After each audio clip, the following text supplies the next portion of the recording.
随着中国品牌的崛起，每个视频都是这句话。那我们这期视频呢，是因为随着中国品牌的崛起，所以有一些比较经典的法系品牌、日系品牌，还有美系品牌呢，他们在市面上的销量还有声浪都被我们中国品牌所盖了。开放日的第一天，我们就来看看这些经典的法系品牌、日系品牌，还有美系品牌他们的展台布置。那我们也能够从展台当中呢看得出来，他们现在的布局到底是怎么样的。我现在身处的是 A3 馆，那这个展台呢很有意思法国两兄弟雪铁龙还有标致左雪铁龙右标致。那么在这里呢，我们会看到的是什么呢？就是雪铁龙还有标致他们当下的一些非常顶级的赛车啦，还有他们对未来新能源的一些概念车型。那么在我身旁的这一台就是他们的勒芒赛车啦。其实这些车呢，大家看看就好，因为我们买民用车呢，主要是看他们的技术到底有什么是投放到我们民用的。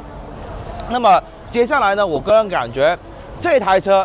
比较豪爽，因为它是雪铁龙发布的一个伊隆概念车。那么它的这个概念车的想法呢，是这台车虽然说小小的，但是我能够通过这种对开门的设计啦，然后非常宽阔的座椅布局，非常灵活的座椅布局，从而让大家开了这一台车，不管是在城市的穿梭或者说是在露营也是比较巴适的。那其实这一台车它后边还是挺好看的，好像那些高达里边的胶囊飞船一样，就是给驾驶员去通勤的一个小飞船，还是挺好看的。那么雪铁龙这边呢，除了有这个概念车，还有这个新款的凡尔赛。那这一台新款的凡尔赛呢，它全系售价是99700到153700。如果说是比较喜欢法系车的话，你看到它现在诚意已经这么足了，还是可以入手的。因为这台车其实我1年前去武汉出差的时候，也会看到，在武汉的路上也有很多凡尔赛在跑。那毕竟是地方的车企嘛，武汉就是他们东风的大本营。那其实这一台车呢，我觉得在外形上面真的是很特别，它有点像那种跨界车的感觉你看，又跨界又旅行。整车呢用了很多这种尼龙的包围啦，然后这个轮胎的胎壁我觉得也是足够的厚，所以滤震呢也比较 OK。然后整一台车它的后备箱虽然不是这种传统意义的掀背式后备箱，但是整一个后备箱的开角足够的大，那15万块钱我觉得真的非常的好了。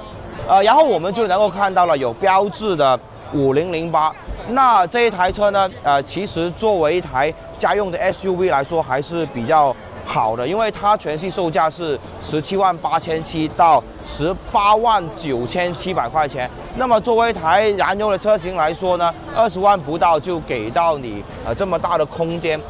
并且呢它的整一个座位布局也是非常好。那这台东风标致5008，我们坐进来了以后也会发现它的内饰做的也是挺有氛围感的。那你看它的座舱的这个设计真的是很有氛围感。那液晶仪表盘给你一个非常有攻击性非常的帅气的，好像飞机的这个仪表盘的这个造型。然后呢，这个中控屏幕导航摆在这里，小小的是吧？不要侵蚀到我们驾驶的这种视野。然后整一个座舱呢，它的中心也是往我们驾驶席这一边倾斜的然后这些什么音乐多媒体的按键包括打电话这些双闪这些的实体按键都保留在这里，非常的便于去操作。然后这个挡把也是非常符合我们人体工程学的。你看，就这台车，我个人感觉是能够兼顾到家用，但同时在驾驶位置上面呢，也会带给大家那么一丝丝的运动氛围就是反正你会感觉这一台车是家人坐的舒服自己呢也会觉得开了比较帅的一台车。那20万不到，大家可以考虑一下。接下来呢就会看到这一台标致的概念车。那这一台概念车值得注意的是，它命名叫做 Concept 6思锐。这个命名方式大家要注意了 ，Concept 是概念嘛，但是思锐是一个车的名字所以这一台车它在2027年呢会投入到量产。其实大家一眼也能够看得到，这种外形它在量产的时候呢，一定不是这么激进，一定不是这么凌厉的，但整体前脸的设计语言基本上会保留。然后我们也能够看到后视镜这边，它采用了这种非常扁平的设计，也就意味着这一台车它可能会搭载这个电子外后视镜。然后头顶的那一个呢，大家都知道了嘛，激光雷达。整一个车子呢，虽然说非常的低矮啊，但是我会感觉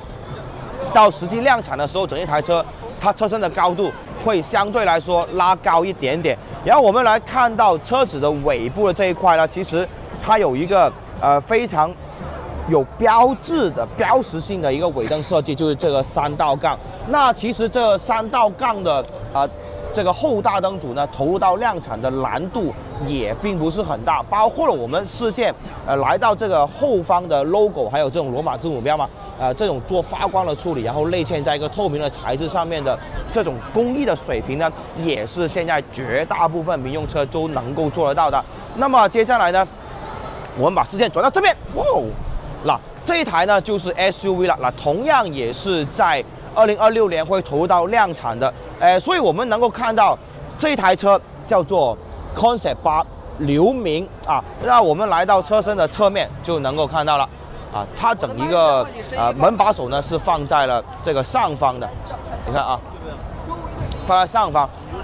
所以我们也能够从这里看得出来，这些东西其实投入到量产的难度也不是很高。然后后视镜这边呢也是有这个电子外后视镜的一个想法了，因为没有量产嘛，我们只能够说想法。然后头顶也是有激光雷达，然后侧面的话呢就会有这个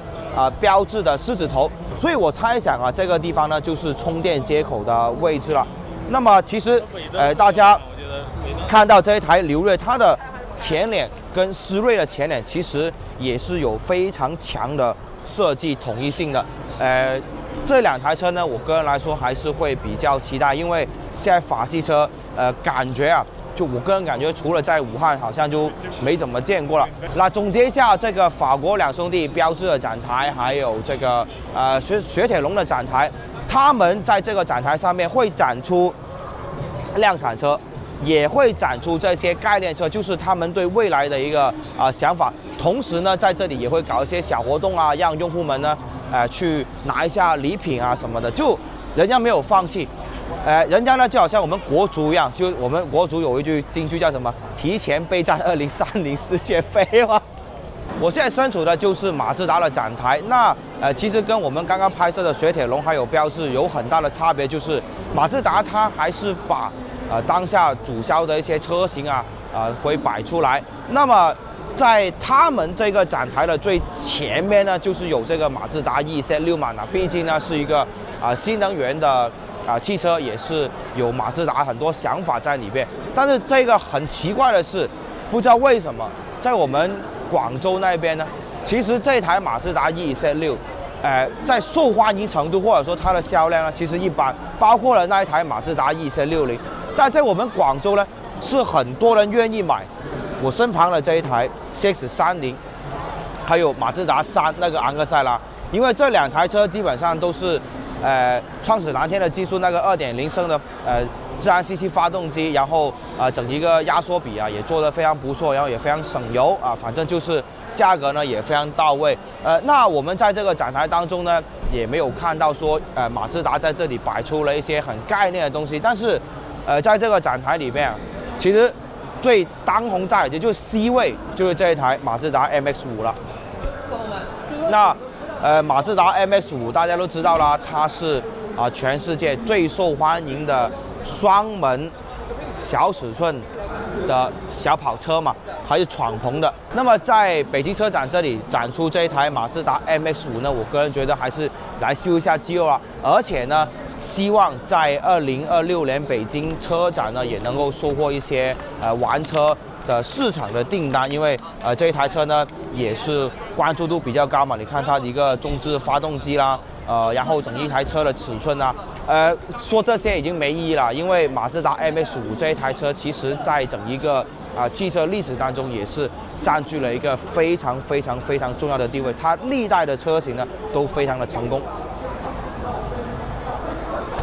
我现在身处的就是福特展台啦，有没有用感觉这边风景独好啊？其实福特的这个展台呢还是蛮有意思的。首先，它会把一些